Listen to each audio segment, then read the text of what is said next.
All rise.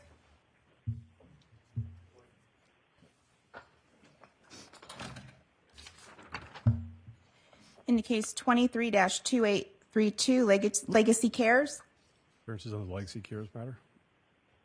Thank you. Morning, Your Honor. Jennifer Giamo on behalf of the U.S. Trustee. Thank you. Good morning, Your Honor. Hank Taylor on behalf of the debtor. Good morning. I think we've got somebody on screen. Z. Farley, I see that name on screen. Would you like to make an appearance? Your Honor, this is Zach Farley for UMB Bank. I am just observing. I believe my colleague may be in the courtroom, but otherwise I'll just be observing today, Your Honor. Thank you. We don't see anybody other than my externs and law clerk, so I think you're it, Mr. Farley. Where are you located, sir? Kansas City, Missouri. Okay, thank you. Go ahead, Mr. Taylor. Your Honor, we have one item on the calendar for this morning in the Legacy Cares case, and that is the application to employ Miller Buckfire as an investment banker in this case. They were engaged in mid-March to initiate a sale process for Legacy Park, which is the asset of the debtor. They have been engaged in that process since then. We filed an application to employ them in the bankruptcy case under Section 328A because their application, their engagement letter is on a flat fee and basically commission basis in the event a transaction is consummated. We noticed that out. We did not receive any formal objections on the record. I do believe I spoke with Mr. Krupp, who's the attorney for the committee in this case. He indicated when I spoke with him that he didn't have any concern with it, but that was very early in his engagement. But nonetheless, I have not heard further from the committee on it. The U.S. trustee is apparently fine with the application. Ms. Giamo raised some concerns last night about language we had in our order that we uploaded that referenced that the engagement would be effective as of the petition date. So we're going to take that language out of our order and relodge it. So, but other than that, we have differential, but I flagged that issue as well. Well, I think that was what she noted before, that you had raised that issue. So at any rate, we're going to take that language out of the order and we're going to relodge it. I just didn't have time to do it before the hearing this morning. So let me ask whether Miller Buckfire has done the facility sale agreement that is mentioned in the retainer agreement. Is that done? Was that done even pre-bankruptcy? Yes, the facility sale agreement, I mean, that would be, I guess, an asset purchase agreement. Is that? It sounds to me like that's one and the same, but they call it facility sale agreement. There's no facility sale agreement, Your Honor, that's been finally drafted at this point. That is in the process of being drafted. We're drafting a form asset purchase agreement to. Are you doing the agreement, your firm, or is Miller Buckfire? No, not Miller Buckfire. It's going to be Michael Slaney, who's the special counsel, transactional counsel for the debtors, working on that. And the point here, Your Honor, on that is that we're going to have a form APA to submit to parties who want to advance in the process and become the stalking horse bidders. So we need to have some sort of form of agreement that we can use with that. Well, that's how I understood it. Everybody who's going to be exposed to this project is going to be expected to use that facility sale memorandum, right? It would be, yeah. I mean, there's obviously going to be some alterations to that based upon what assets exactly they want to purchase out of it and how they want to deal with it and perhaps allocate value. But generally speaking, you know, that's the form. That's the idea behind the form APA, is that we want everybody to use this. And ultimately, the idea here would be, Your Honor, that we would have that APA negotiated and then filed as part of a motion to approve bidding procedures in the sale. So that's the idea here. So I think I might have thrown you off because I called it a facility sale agreement. On page 9, paragraph D and paragraph 13, it actually talks about a facility sale memorandum, and it also indicates that Miller Buckfire is preparing that memorandum.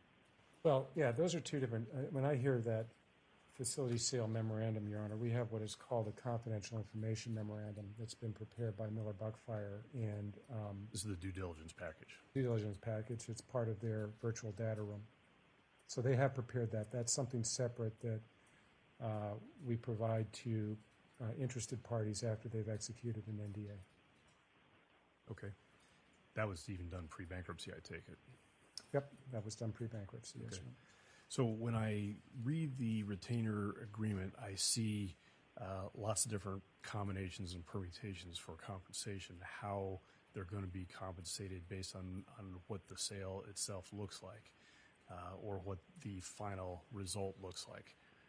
We're really only talking about a sale here, right? And we're only talking about a sale for cash. We're not talking about, exchange for debt or equity exchange or anything like that. This is a sale for cash, right? This is sale for cash. That's my understanding, Your Honor. We have not, look, interested parties can present what offer they want to present. And, at this point, we would anticipate it would be for a sale of cash. But, there's any number of different ways that prospective purchasers could raise funds and offer to make an offer and a purchase. But, given the circumstances of the case, it would be difficult, I think, to pursue a sale that's anything other than for cash. The senator doesn't want to be in the business of doing a sale here and then have to sell whatever it is they got in exchange for this sale. Right. It's not in the offing, I believe, Your Honor. All right. Anything else you'd like to tell me about the employment application? All right. Let me hear from Ms. Giammo, please.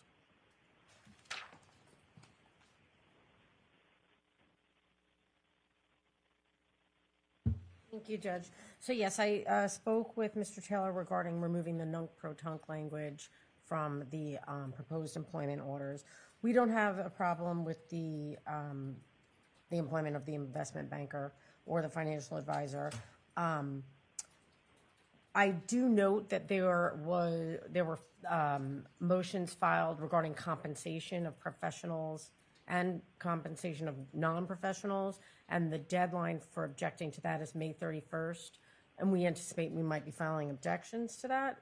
And so as far as the compensation piece goes, that's an issue for another day, but You're talking about Knudsen order yes, issues? yes. Okay. And I believe there's also a Knudsen order for non-professionals as well. But we're reviewing that right now, and I do anticipate we might have an objection. So one of the things this particular Miller Buckfire arrangement calls for is a monthly payment in addition to whatever percentage of the proceeds received. But that's calling for monthly compensation.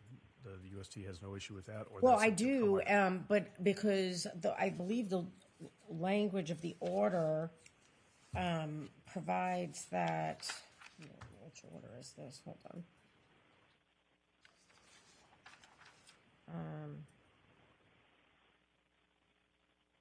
Basically, the order says the retainer agreement's incorporated in the order, and the retainer agreement calls for basically from the start date, which is a date in March. That date every month is when they get $75,000. Right. Well, that's not going to happen now that the nunc-pro-tunc language is gone. I'm assuming. No, Your Honor, respectfully, they're being employed under 328 on a flat fee basis, and they will have earned their May fee at the end of this month. I don't see how the nunc-pro-tunc language has any effect on that. They're not filing fee applications. I'm sorry. I thought you said March, Your Honor. Well, the retainer agreement itself was signed in March. Right. I think the way the agreement works is starting on that date that things got signed, that date every month is the date by which they're going to receive their $75,000. Well, I think then we would need to work that out in light of the fact that this is not going to be nunc-pro-tunc. So that would be a pre-petition debt. To me, the nunc-pro-tunc issue is just a question of petition date versus when the application to employ was filed, and that's a 2-day differential. Right. And we don't, right. You're talking about something different. You're talking about essentially an assumption of a pre-petition contract. Right. So the employment, if it's not nunc-pro-tunc, then the employment will be effective as of today when the court orders it. No, I think it'll be effective as of the date of the motion filed, which would be May 3. Okay. That's fine. But that's May 3rd. So for any work prior to that, I'm not sure how that would be paid. Are you focused on a 2-day differential, or are you focusing on the date in March that this is signed and any payment that they should have received but didn't receive pre-bankruptcy? Exactly. That Okay. is So, what I'm Mr. Taylor, maybe you can tell us, because if I recall correctly, it was something like $175,000 was paid pre-petition to Miller Buckfire. Were they completely current on their compensation up through the petition date? Yes, Your Honor, they were current. Okay, so I think we are only talking about a 2-day period then. Okay.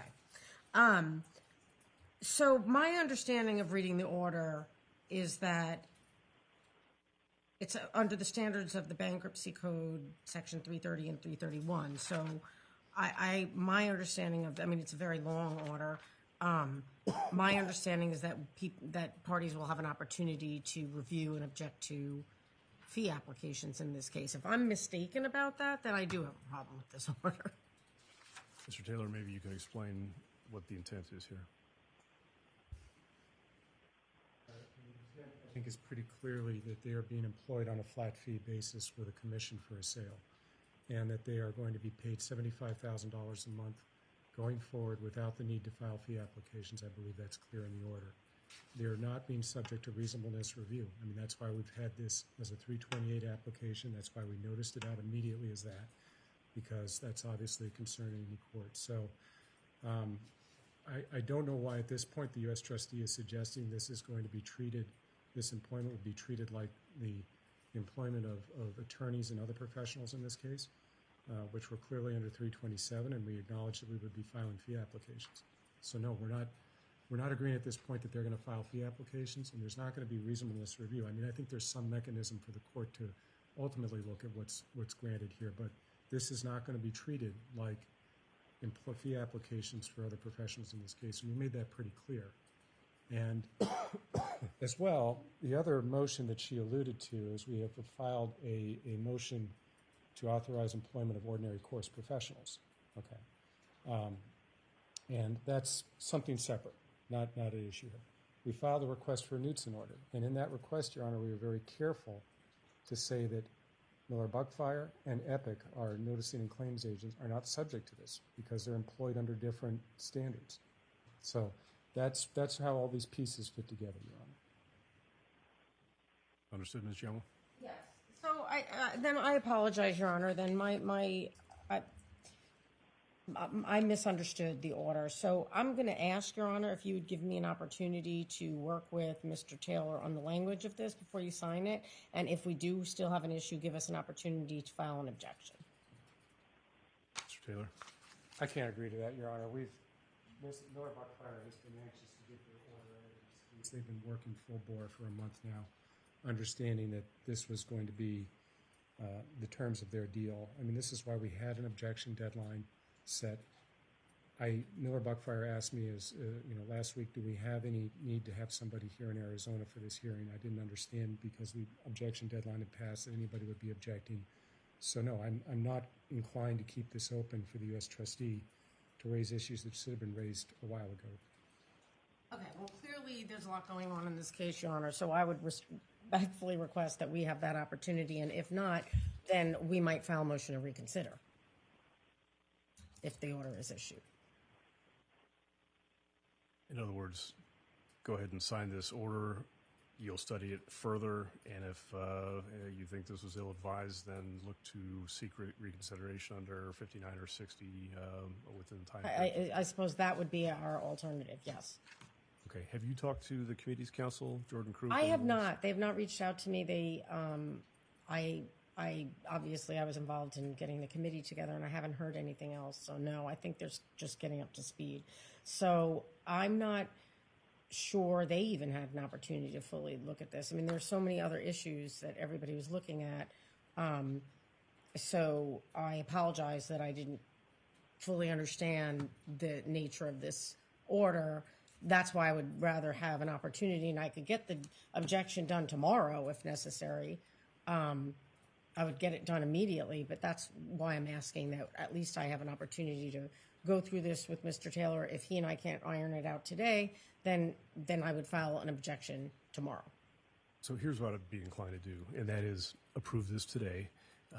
You continue to have discussions with Mr. Taylor. It seems like you ought to probably have a discussion with Mr. Krupp as well. If you all come to some consensus and need to submit an amended order, fine. Okay.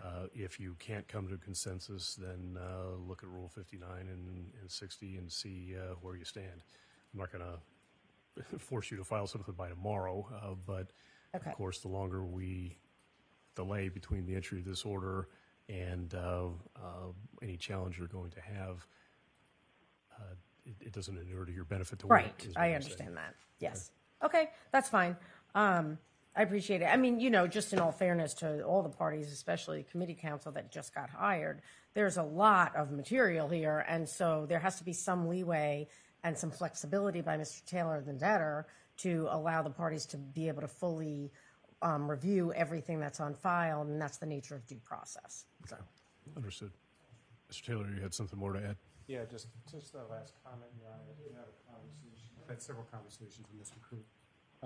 But my initial conversation with him when he was first retained and made a notice of appearance, he asked for, and this is something I'll just preview for you, he asked for an extension of time to review our DIP financing motion. And so this afternoon I'll be asking the court to continue that final hearing for 2 weeks, okay? Okay. Does Ms. Giamo know that before you just stated it? I was just made aware of that today, this morning. Okay. So that's just something to come this afternoon. In that conversation with Mr. Krupp, I specifically said there were a couple of things that I'd like his immediate attention to, and one of them was this Miller Buckfire application, given it was under 320. And that's when he made the comment that he made. It was an offhand comment that I'm not concerned about that employment under 328. That's what happens in these cases. I will say that regarding to the MCA application, which is before the court at 1 o'clock, which is our financial advisor, Mr. Krupp did have some concerns about that and raised them with us and MCA, and we've resolved that to include some language that modifies the employment letter in that case. So Mr. Krupp was looking at these employment applications. Okay. And obviously, if the court wants to, I believe Mr. Krupp will be at the hearing this afternoon. And so when we get to the MCA application, I'm going to be curious as to what overlap, if any, we have between MCA and Miller Buckfire. Because when you look at the Miller Buckfire retention agreement, it looks a little bit like there's some financial advisor work they are doing as well.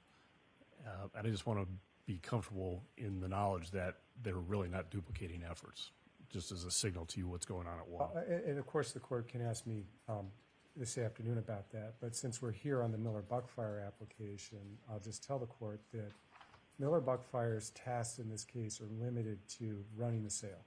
They are not providing financial advisory services such as financial analysis, data compilation, and that sort of thing. They are assembling the data room. They are communicating with potential buyers. They are vetting potential buyers. They are vetting due diligence requests by the potential buyers. They're getting NDAs signed up. That's what their scope of task is. MCA has nothing to do with that process. That's very clearly. They're clearly siloed in that way, Your Honor. Okay, so let me turn to Mr. Farley because, sir, I do have a question for you. Again, you represent UMB, is that right? That's correct, Your Honor. So when I look at the retention agreement, one of the things that it talks about is compensation off of a credit bid. Your client is the one that's in the position to assert a credit bid should you prove up a valid enforceable lien. And my question is, where is your client with respect to a credit bid? And is the $185 million threshold over which the compensation for Miller Buckfire goes from 1.5% to 3%, is that $185 million essentially the credit bid amount that UMB is contemplating here? Or is a potential credit bid not even a possibility, or maybe is it a different number that you've locked in, or haven't you locked in a number at all? Your Honor, I will have to apologize and let you know that I do not know where my client is on the credit bid and what it would anticipate in that sense. My firm has been recently retained, has come in for the Lewis Roca firm. And so we are in some ways getting up to speed with the deal that was struck before the case was filed, and really in terms of the deals that have been struck since the filing. So I apologize, Your Honor. I wish I could answer that question for you, but I do not have that information. I will ensure that we do look at that, and maybe by the hearing this afternoon, maybe we can provide an update at that time.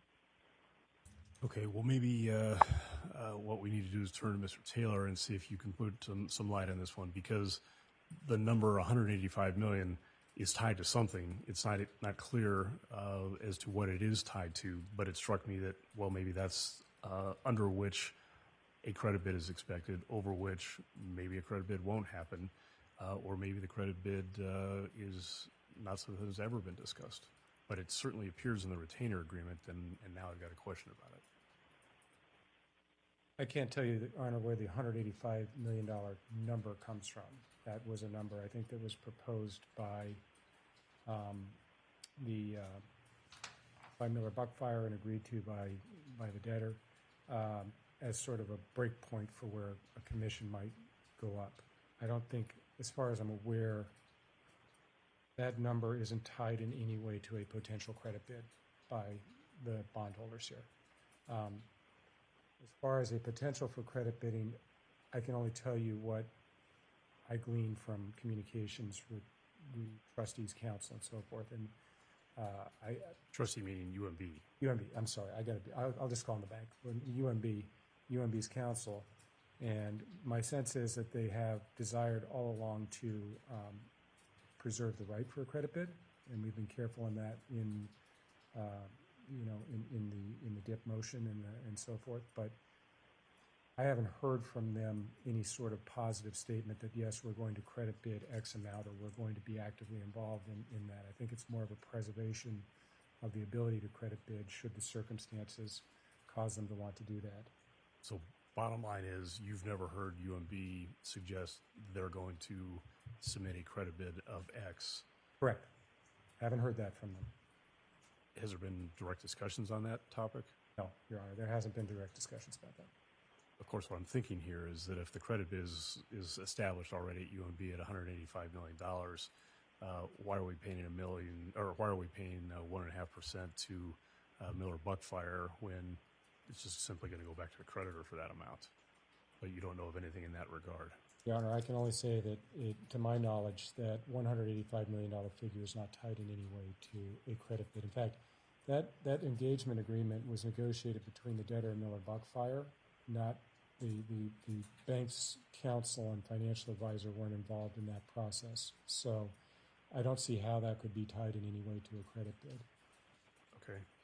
One other thing that appears in this retainer agreement is the possibility that Miller Buckfire might engage counsel to assist them.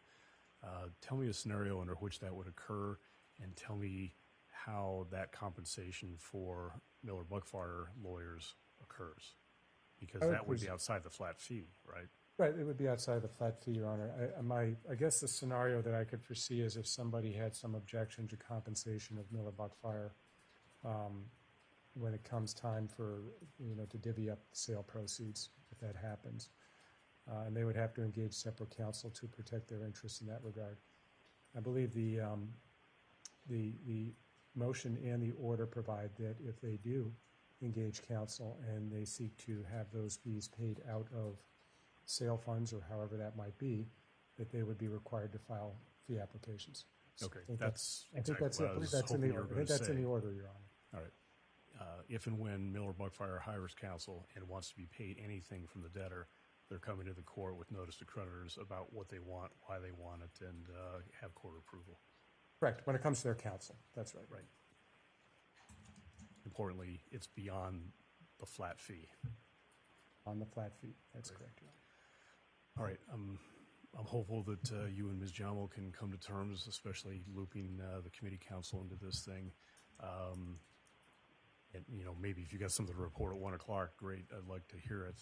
But my guess is it's going to take a few days to work your way through all that, and I understand that.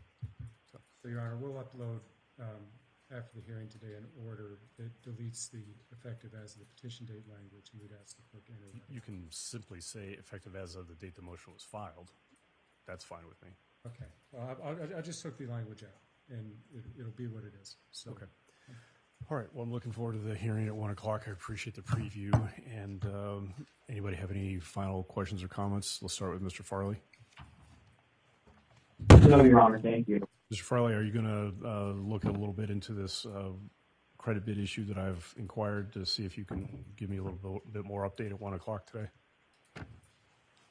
Your Honor, I will do so as soon as I get off this call. And my colleague Peter Ariz will be in person for us at the 1 o'clock hearing. So I would anticipate that he'll take that up, but I'll also plan to be on as well to answer any questions. But we'll most likely just be answering. So I'm understanding Peter Riggs is coming in this afternoon, and you're going to prep him to tell me a little bit more about credit bid strategy, prospects, commitments, whatever, right? That's correct, Your Honor. Great. Thank you, Mr. Farley. Ms. Giammo, anything else before we adjourn? My understanding that this was also a status hearing. I think that was set for 1 o'clock. Yes. That's my understanding, Oh, that's too. 1 o'clock. Yes. Okay. Okay. We've got a lot to do at 1 o'clock, but it sounds like the biggest attraction where all the objections are residing is not going to get resolved this afternoon, correct? You're correct, Your Honor. Like I said, we're asking the court to continue that final hearing on the dip motion, but there could very well be some issues dealing with at least one objection that the court will need to address in advance at the hearing this afternoon on that. So we'll bring that before the court at that time. Just so I can focus on that particular issue, give me a heads up as to which one I should drill down on. Certainly, Your Honor. It's the objection that was filed by Wholesale Floors, which is Mr. Pack's client. They had made an objection that was along the lines of, first of all, there's no proof that keeping the property open maximizes value for this asset, and so they're questioning why we need dip lending for that. And then number two, they're suggesting that they be given an opportunity to conduct limited discovery and I guess hold some sort of an evidentiary hearing on lien priority of their mechanics liens vis-a-vis the bank's pre-petition liens. And I will tell the court that we've objected to that. We're not going to agree to that. And I'm happy to present that argument this afternoon. But that's where it's going to be, is I think there's going to be a request by Mr. Pack, as far as I know, to engage in that kind of discovery and have that. Okay. I appreciate that.